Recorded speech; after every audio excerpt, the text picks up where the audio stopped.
After Steve Matusak and I finally reconnected, I would go see his other band, Redshift.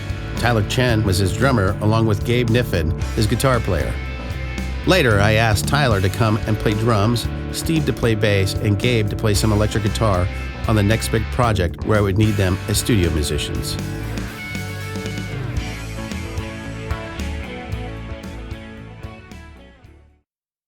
I was at a high school choir concert of my daughter's, and I heard a solo vocalist singing during the concert.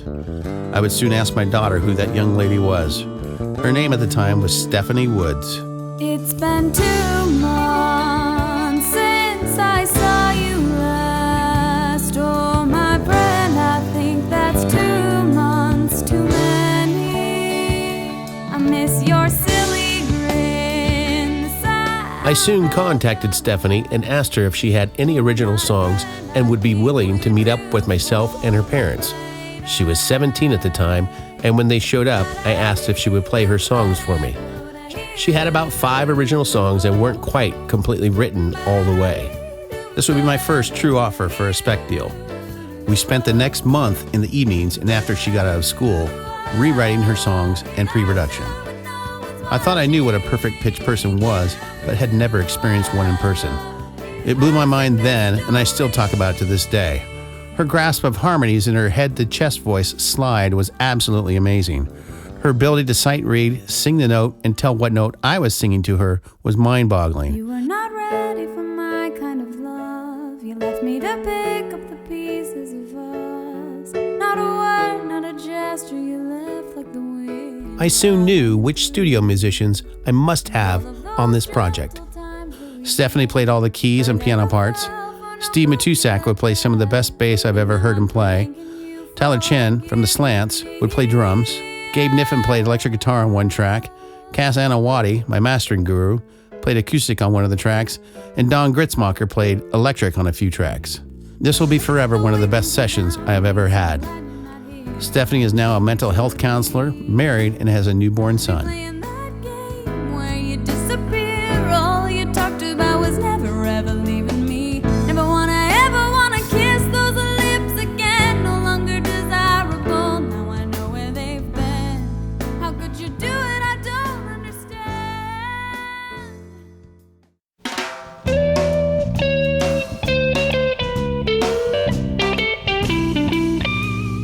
Michael Lightbourne, an older gentleman, came to me wanting to record all the songs he had written over the years. He ended up hiring a songwriter that helped him form the songs and chart all the music for all the players.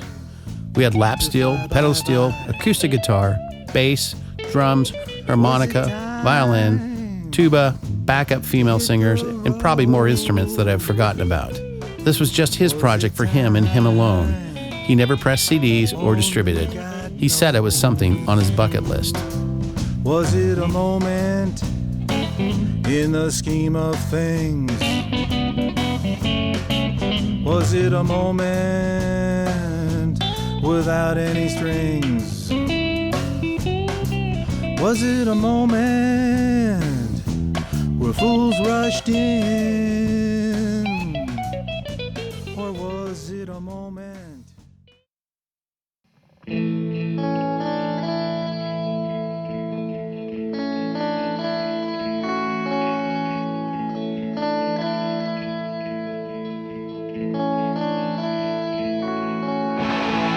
Clouds that settled in as I walk down the road, trying to discover where I belong. So many years have passed since I've come to find my place in life that I make mine.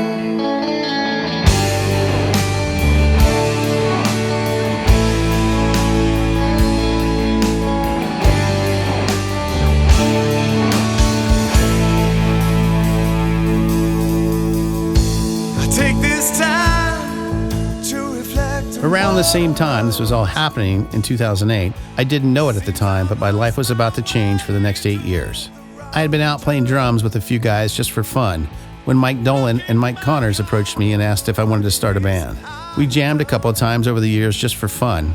I was somewhat reluctant because of past experiences many years ago of trying to herd cats. I thought I had a simple approach. I didn't want it to get serious, and I didn't want to be in charge. I didn't want to do covers, but I did want to write all originals, and all songs have to have at least 3 choruses. Pretty simple, you'd think? Unless you know me. Task-oriented, OCD, and let's get on this now instead of later. The guys were very content with me singing it first, but I knew better. We tracked one song with me singing, and I sent it to a guy I thought had the chops to fit in. Rob Whitfield, formerly Straight Edge Buddha Strippers, would embark on a journey of brotherhood, breakups, marriage, kids being born, and great loss of loved ones. Rob was very kind to not tell me what he thought of my vocals until years later, but he took the song and made it his own. We were all sold right then and there.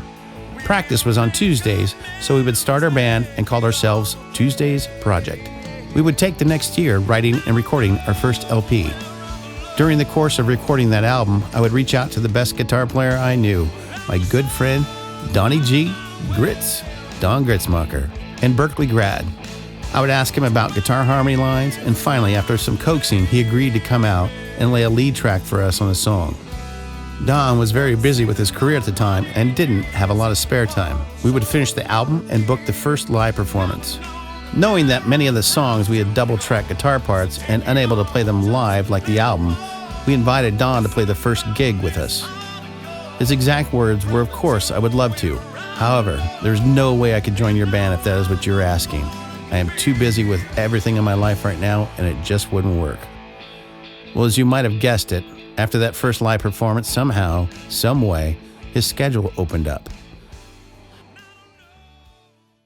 It didn't take long to start the next album, and Don would have a huge part in writing new songs with us.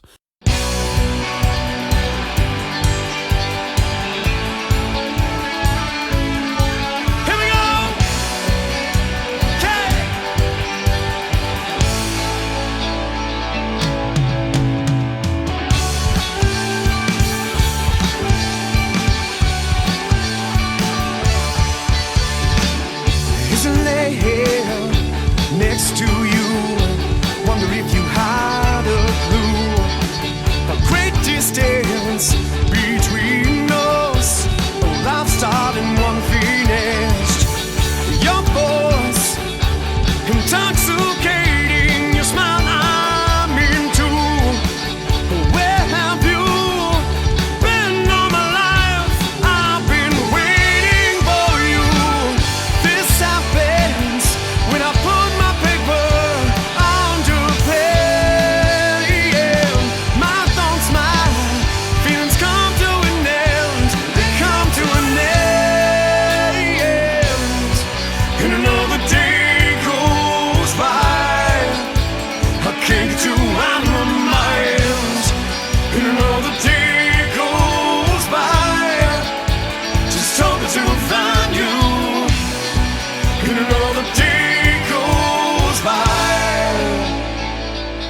It would take 2 years to finish this next album. We would release our second album with fanfare at Mount Tabor. We eventually would lose our bass player and found a replacement with Doug Elia. I will never forget when he came in for his first audition, we all thought this dude would kick our butts. It was his East Coast accent and us guessing if he would fit in or not. But we soon realized we had a big teddy bear at heart. Tuesdays Project is still going strong today with Rob Whitfield, Donnie G, Doug Elia, Ken on guitar, and Christian on drums now.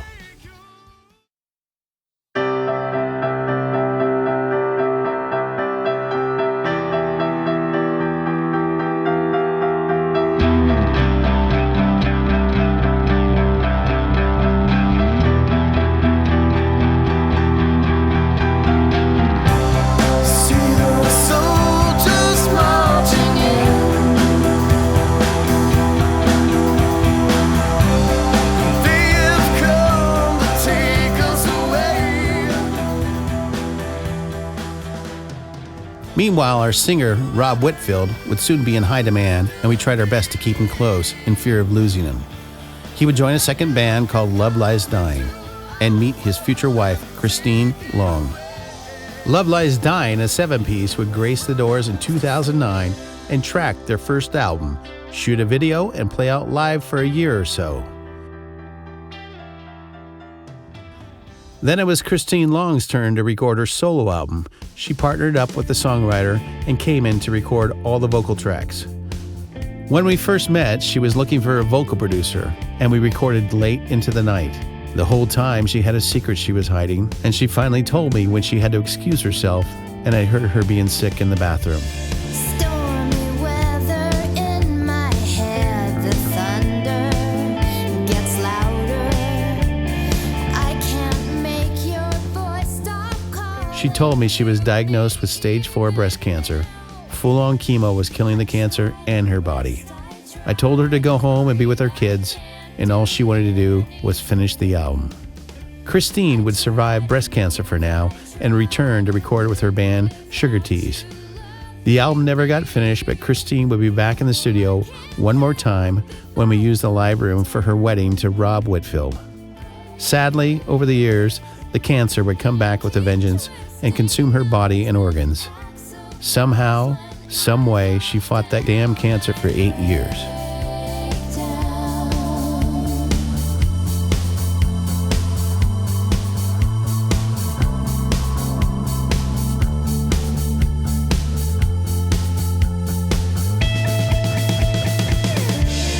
You keep pushing me away, then pulling me back in. So confused by all your words that I can't.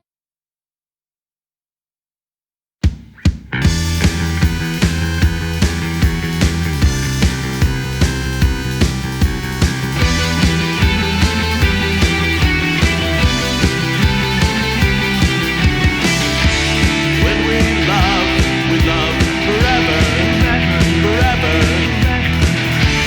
When we lust forever. The Slants would come in and record their Pageantry album. This was my way of paying Tyler for his drum work on Stephanie Wood's album. Another nice group of guys. They were in and out fairly quickly. Tyler would mix and edit the tracks at his home studio. Tyler Chin on drums, Aaron on Vox, Johnny on guitar, and Simon on bass. I would meet Jamie Harris, her photographer, and she would take some awesome pics of the studio. Do you have it in you? Do you wanna feel the way you make me feel?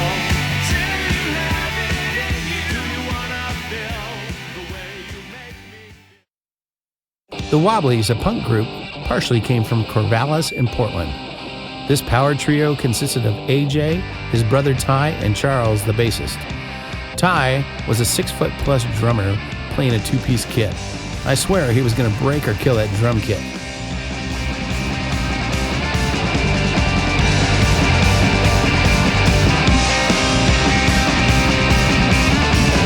The blue-collar class is back, so bang, bang, till the town will break. Under the weight of the capitalists, sipping on Chardonnay. On holiday in the south of France. Back at home, the general mass, I'll step into the back right down. Isn't that the way it goes? Isn't that the way that it goes? Isn't that the way that it goes? Isn't that the way that it goes? Well, the marionettes are pleased as best to dance at the end of the strings. The Wobblies would end up tracking 4 albums over the years. Super nice, polite, and gracious guys. Protect them, Mademoiselle, in the back break industry. Isn't that the way it goes? Isn't that the way?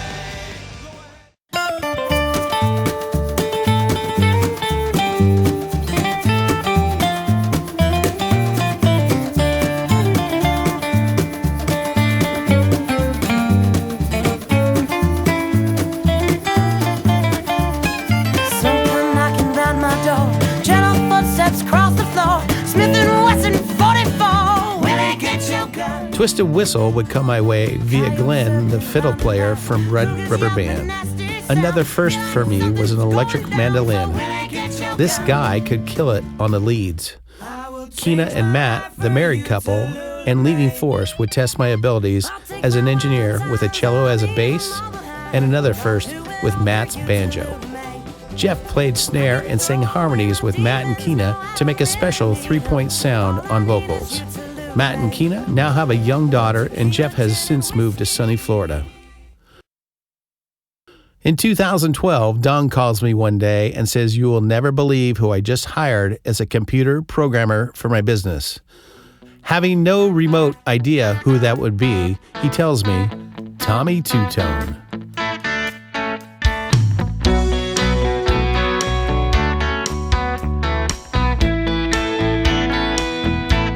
I hear your voice on the phone. I can tell we're both alone. You say you're sorry. It didn't take me long before another idea would emerge and take me on another path. I would solicit Tommy for a spec deal and find another rabbit hole to climb into. Gary Fontaine on bass and later Federico, Kerry Movasa on guitar, and Everett Carlson on drums. How a real Tennessee boy might feel, but I hear that losing is your version of winning. Don't let this story end. I think it's only beginning. This dance goes on and on and on after you let it take wing. This would be a 2.5-year endeavor, taking a break for a few years before we would finish a beautiful ending. Tommy later came back in 2019 to finish things up and promote the album.